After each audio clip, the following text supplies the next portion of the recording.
Right then, you would be excused for wondering which part of the Euros you're currently watching, considering the match is England versus Serbia, which was also our opening group match. You're on part 2. If you've not watched part 1, go back and watch it. But now we continue with the knockout stages.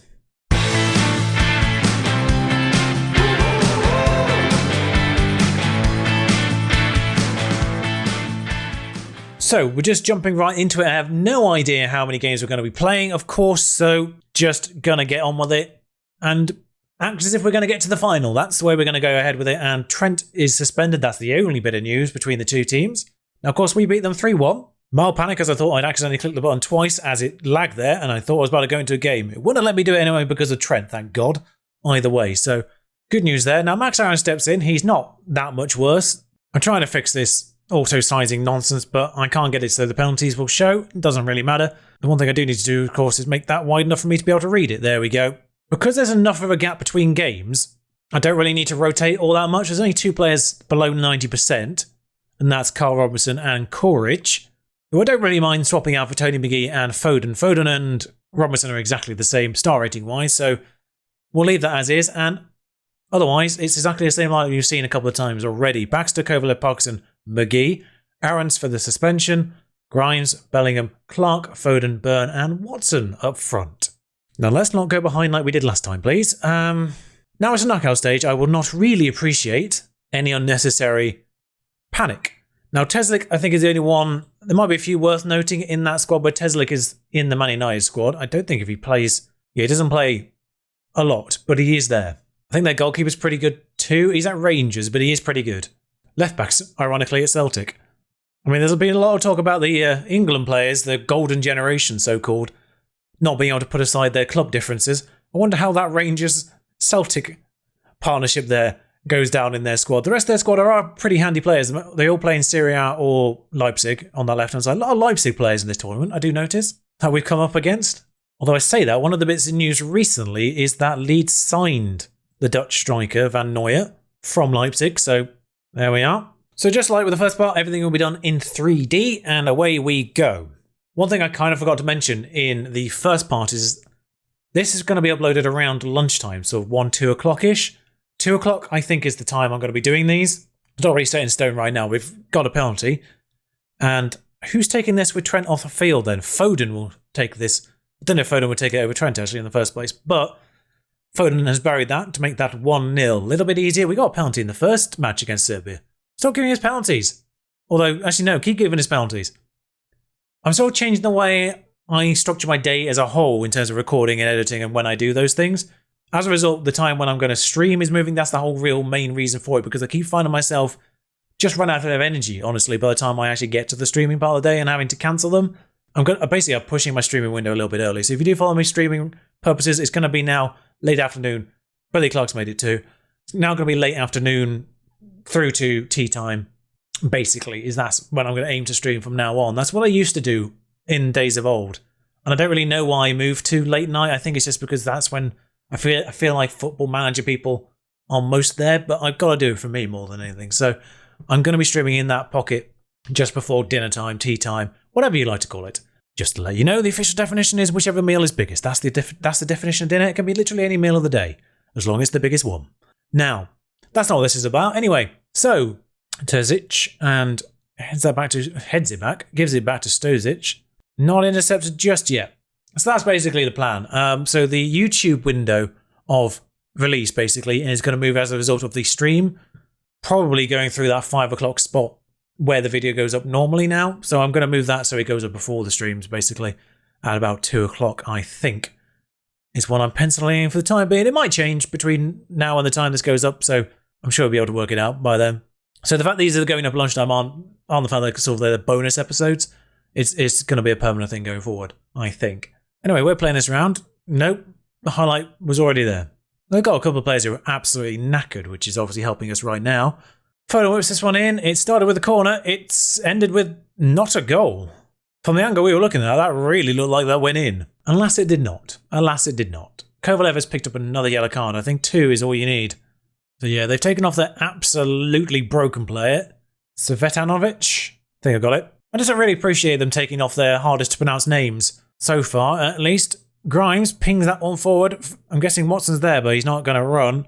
Byrne's going to charge forward instead. Still Byrne on this right-hand side. Byrne's hit a defender.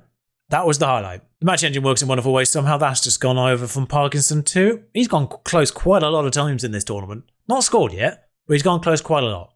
And with it being 2-0, I think we'll just protect the most tired at this point. So the two wingers are coming off, and I am eyeing James Grimes next. Bear in mind, of course, the Kovalev will be missing the last match regardless, so don't need to take him off. Adam Wright comes on for Grimes. We swap him with Bellingham just because that's the better way around for them. And since the second goal, this has been almost irritatingly, just very comfortable. 90 minutes on the clock. Please don't score 2 in injury time, for crying out loud. Although it's us as forward, Foden hits one defender, Watson hits it wide. I've only played so physically that should help. In a tournament like this, I don't really like going attacking from the off just because of obviously the fitness issues. Because you can't rest players. So quarter-final, done. Quite straightforward. Oh, there's an Olympics as well. I thought the Olympics had an age limit. But Xiaonan's been called into the China squad, so clearly not. Cantora's in the Argentina squad. There is a Copa America going on as well, and they're still in that, although Argentina have met Brazil in the quarterfinals here. So I feel like one of them's going to get a relatively easy run to the final and probably win it. The good news is, though, that does get quite a lot of my lads back. Although, obviously, 3 of them going to this now. New name there. We'll get to him in a little bit more detail. Come the York transfer window. A little bit of a teaser there, just because it spoiled it. Holland beat Italy, which is a bit of an upset. They're 5th, Holland are 10th, so... But Zarta's back, then. And now we play Holland again. The good news is, if we do beat Holland, we will be playing a new team in the final, because now we're out of all the teams we played in the group stages. The worst part of playing all the teams you played in the group stages, again, is the fact if you lose to them now, you know you can beat them. Oh, I didn't know Ivan Seriou was in the line for this. That's massively great news for York. Portugal dethrone France. Who's first? Because I thought they were. Brazil. Right, fair enough. So they are first in Europe. So the only team ahead of England in the national rankings have gone. Pretty certain France have won the last 2 as well. Now, good news again here is that we've had a little bit more time than Holland between the last match and the semi-final. There's not a great deal of time between the semi-final and the final, but that'll be the same for both. So Spain will be the finalists. Spain beat Portugal in the other semi-final. Actually, they do a day earlier, I think. So they might be marginally fresher, I don't know. We've had the advantage this entire tournament, so I guess it's only fair. So we already edged Holland 2-1 in this tournament, and we've beaten them all 3 times we've played them in this entire save. They've got Arab suspended, we've got Kovalev suspended. That's weird enough the 2 players who would be playing against each other. Their right winger, our left back. Courage is back for this one, so the lineup will be Baxter, Saxton, Parkinson, Courage, Alexander-Arnold, Grimes and Wright back in the middle. Clark, Foden and Byrne on the front line, with Watson in head of them as always. A couple of people lacking match fitness worry me. The only advantage is the fact that our left back, of course, is going to be facing off against their second choice right winger, who is still pretty good. Actually, he's their striker, that's why I recognise him. For some reason, I got their striker mixed up with the guy that Leeds have just signed. I don't know why. Now, if my memory serves me correctly, Spain were the ones who took us out of the World Cup 2 years ago, so it would be very nice if we could get past them and set up that particular grudge match. It would also be nice if there were any highlights whatsoever. 20 minutes in, we are having the better of it, but it is a free kick to them that kicks off the highlights we actually see. So Nunavar whaps that one in, and well, there's Koistra, for God's sake. Like, I'm not going to say it was massively dominant before that point. Both teams have actually had 4 shots. Nearly skipped it out of instinct there. Unamar, though, there it is, back post Koistra, no one's on him. Good job, everyone, you useless cretins. And a pretty much identical, well, not pretty much identical free kick. That is, hang on, what's happened? What? I thought he'd been called off for offside. That's why he completely fluffed the finish. Just ping it into the box. It's a free bloody goal. Show me something else in the second half, namely the ability to actually put the ball in the net. Foden, the attacking midfielder, is at least doing things. He's the only one. Really, actually, about to make a change. Trent's there. Trent's there, poised and waiting. He's done it. He's not done it. What I meant to say there is he's gone for it, not he's done it. That may have confused some people who are only just tuning out there. What is going on with the morale on this team? Why is my bench so much happier than the people on the pitch? Sancho on, Grimes is moody, Bellingham on. I can't do anything about Saxton. I mean, I can bring Courage out there and bring Tony McGee in. I know they're not the ones on 6.4, but I'm just looking at the happiness levels, really. I need motivated players out there. Foden, Whips one in. That's headed pretty much clear. And Sanders will run at them now. So many people around him. One of you just get the... Oh, for God's sake. Right, Courage has dealt with that? Not really. Watson's got on the end of that, though. De Ligt's made a clanger. Watson. Oh, for God's sake. I'll be real. Tipple wouldn't have scored it either way, so 17 finishing, 19 composure or something like that. What does he do? Kick it straight to the goalkeeper. Courage not booked. That's fine. He's not. Did he even get booked for that? This free kick is being deemed worthy enough to be included in the highlight. Baxter saves from Backer. That's confusing. Foden with a free kick. Ready to back post. Bellingham! Yes, 3 goals. He had 3 goals in one game and then nothing. Brought him on here for Grimes, who hates a big match, of course. Why did I even play him? Of course, he's moody at York as well because he's not been playing first team football over there either. So that's carried on clearly into this. I'm going to see it a third time. Everyone's onside. Well done, lads. Not a single one of my players there are offside, especially the person who put the ball in the net. I do just remember that Spain had extra time. So if we can nick a late winner here. Van Leuven is being hounded by, I think, that might be Foden. Sancho pings it across though. Clark. Still Clark. It's been tackled to Courage, who, playing left back, of course, at this point in time. Whoops it across. Sancho's at the back post, just over. We've had 2 clear-cut chances. One half. They've had one half and it's gone in. Right. Can't really do anything. Can't make any changes. Just have to pray and hope we get a chance in the last 4 minutes of extra time. Otherwise, both semi-finals have gone to extra time. Great. Good news, everyone. Both teams are going to be absolutely bloody knackered. Foden's the only player I don't mind running into the ground just because we have Carl Robinson. I'm just looking at their defensive line right there. And they're 2... No, that's not what I wanted. I say they're 2 players who are absolutely shattered are there. Now, are on that right-hand side. So if we focus down the left, and I'm also going to bring on Redzepi for Clark. Clark's booked. Clark's not been playing terribly, but putting a brand new player on the side where they've got 2 absolutely knackered players might just be the ticket. We are attacking again. This first half of extra time was actually pretty much vanished, so I would have probably put it back onto attacking by now anyway. I was meant to push it back a stage. Now we're hounding these players. De Ligt is tired. Hound him. Piri's fresh onto the pitch, so they did bring a brand new defender on. Courage heads it to Bellingham. Did worry for a second. That's headed on to Redzepi, and now we see how these 2 tired defenders are going to deal. No, he's just giving it to Watson. Never mind. Watson, don't kick at the goalkeeper. He's not kicked it at the goalkeeper. He's kicked it in the goal. That's the main aim of football. And for once, he's actually done it. Redzepi, brand new on the pitch. Didn't really run. Didn't really use that fresh energy, that main reason why we brought him on for, but never mind, he's supplied the assist, and Watson's put the ball in the net. Extra time, second half, just pull it back in there, pull it back one stage, pull it back a second stage, as they inevitably switch from cautious to more aggressive as the half goes on, and Nathan Watson, extra time, you beautiful, beautiful man. They're weirdly not as tired as I thought they would be, actually, that defensive line. Right, you're in the final, well done. Could have made it easier for yourselves, but both teams that are in the final played extra time. So that advantage that we could have had, not there. So just bringing up our past meetings with Spain, and they didn't really play Spain all that much in the first few years of this save. Now, once I took over, everything changed. Pretty certain I was in charge at that point. Because I remember them, because I know we played them in the group stages of the European League twice now, since I've been in charge. We've beaten them every time in that, but the one time it really truly mattered, we lost.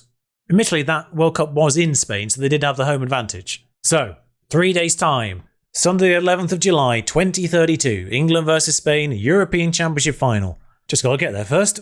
So, here we are, 90 minutes separate England from glory, potentially.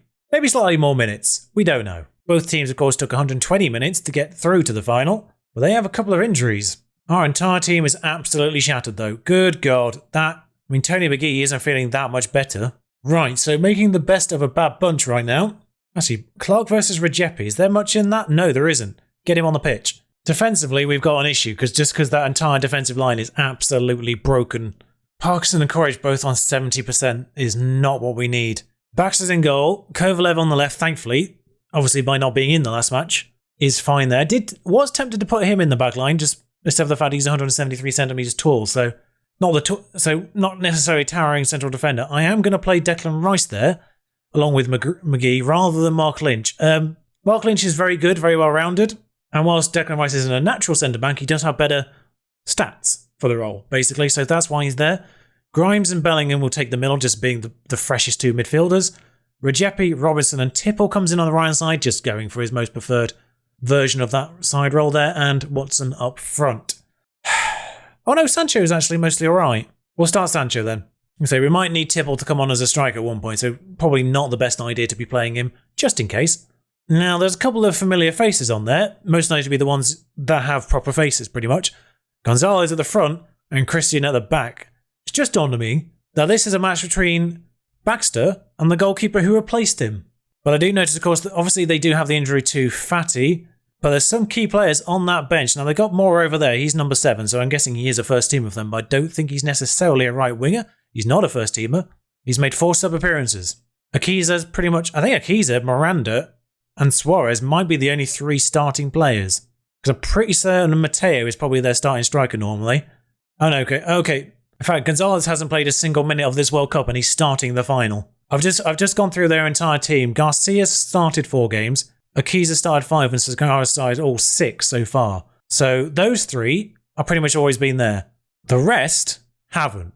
Kovalev has a throw on this left-hand side. We're 2 minutes into this game. It's ended up at Morris free though, which is irritating. And there's Gonzalez, who is completely not match fit, of course, because he's not played a single minute of this World Cup. Baxter, don't you dare throw that into your own net. Was worried. Yeah, you can see the state of their bench. It's much like ours, really. But I don't think they've rotated quite as much as we have over the course of this tournament. They've got a few more players, more concentrated, whereas ours are more spread out around the 80% fitness levels. Declan Rice is headed in. Thank you for scoring whilst I was trying to just talk about something. Of course, brand new. Declan Rice hasn't played a minute of this tournament. I don't think. He might have come on. He obviously would have played actually the match against Israel, I now remember, but might have come on in one of the other ones as well. That's the good news, of course, is nobody in our side hasn't played any minutes of the World Cup, unlike Gonzalez up front for them, because we rotated the entire team except the goalkeepers for Israel. At very least, everyone has played some minutes in the last month or so, last couple of weeks. Now, Miranda is through here, which worries me a smidge. More of the back post. Wait, what? Sorry, did Baxter just pull out the save of the entire damn save? How did that not go in? Did that hit the post? Did that hit his hand? I think it hit his hand, but looking by that replay, didn't go anywhere near the post. Can't see whether it's over the line or not, of course, but at very least it does tell me that it didn't go near the post. That might have been one of the best saves I've ever seen on Football Manager. It is a little irritating that Baxter got even better at Tottenham. But at the same time, we paid a decent amount of money for Christian in the hope that he would develop into the potential he had. So kind of would have been a bit mad if I'd decided not to bother trying to realise that potential. And Tottenham decided to give me a nice old profit on him as well. So, you know, easy decision in the end. But Watson goes close again. Goalkeeper Christian showing the reason why he's in our goal now.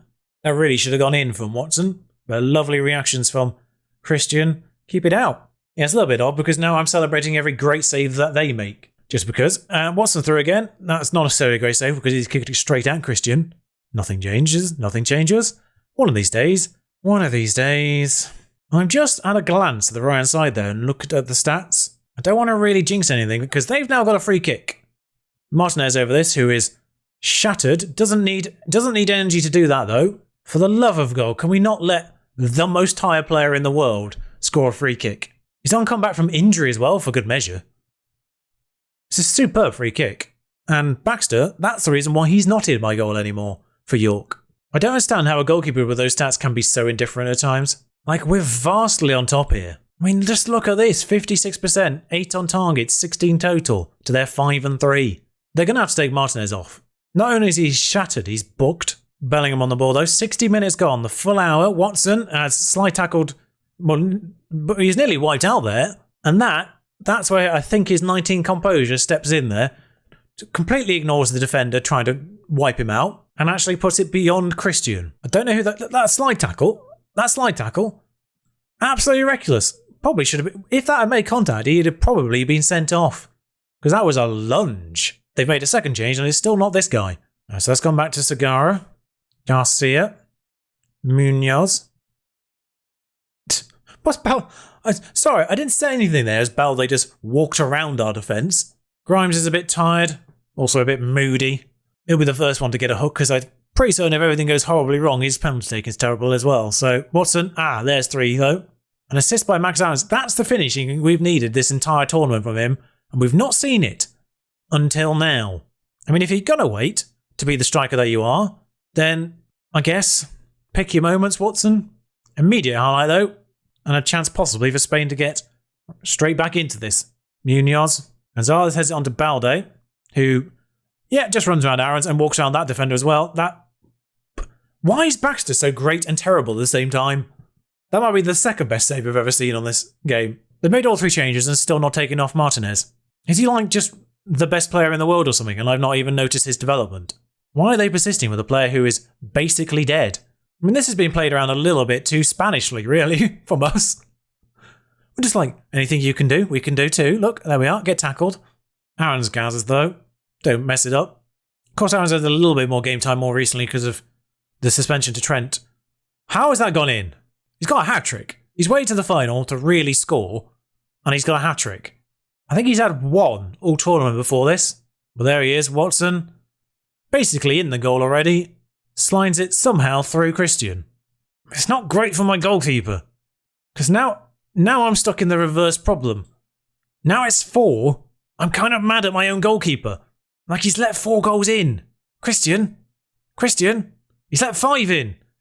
Not really his. It doesn't count. Anyway, would have had 4 goals in the game though, Nathan Watson, if that had gone in. / counted, I mean. Yeah, he's off. He's not as off as the lines showed him to be, but he is off. Sometimes I feel like the lines just go completely random. Adam Wright charging forward. Adam Wright. He's at the post. I mean, the quality of player that they're missing is a little problematic. This is where England's distinct averageness across the entire squad kind of helps, really. Because the players that come in aren't necessarily that much worse than the players who start normally, particularly defensively. That's where the main issue is in central defence. There's just no great players in central defence. Up front, you've got Nathan Watson, who's sensational. Tipple's a step down. But otherwise, pretty much everyone in that front line has a player just as good as them to step in. And when it comes to the midfield and central defence in particular, they're all a bit average. I don't know if Nathan Watson just making them all look a bit average, but James Grimes is the best midfielder of the 3, of all of them. And yeah, he's very good, but his class is world class. But is he one of the top 10 midfielders in the entire world? No. No, he isn't. Two of the top 10 are in my York squad ahead of him. And defensively, I mean, he's good. Obviously, Declan Rice has the stats for it, but he's not a natural defender. Sancho is almost falling over on his feet there, so... Right.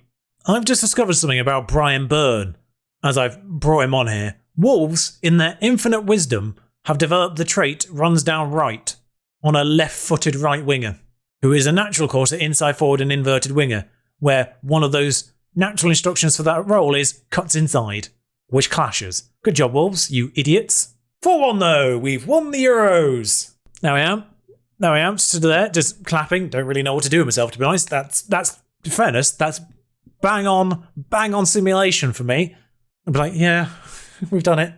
Yay. Max Aarons with an 8.3. Wouldn't even been in the tournament if Brian Irving hadn't been injured. 8.3 in the final. 1 assist. Unbelievable, really. Jonathan Gonzalez made his debut for Spain. Not only was it his first appearance in the tournament, that was the first time Gonzalez has ever played for Spain. And it's a World Cup final. I just realised now, when I get out of this, I'm going to get the York manager side of that saying, congratulations, he's got his first cap. How was our best performance in the final? Now, I don't know if this applies to Euros, but football is coming home. And of course, the question I get asked for, there it is, proud of his first cap. Of course, the question I get asked by the press is about their goal, which admittedly was very good. Slightly awkward. Okay, yeah, that's marginally awkward in terms of his press response. Clearly delighted having made it onto the international scene. The player expressed his gratitude to manager me, who he was playing against. Dear Football Manager 2021, can we please fix whatever that goes into this best match algorithm? Best match in the game, 1-1. I mean, Gomez is officially retired, as is Abraham. No idea when they last played, if I'm honest. Well, there we have it. England duty ends with us as European champions. Until next time, York transfer window dealings. I'll see you then. Ta-ra.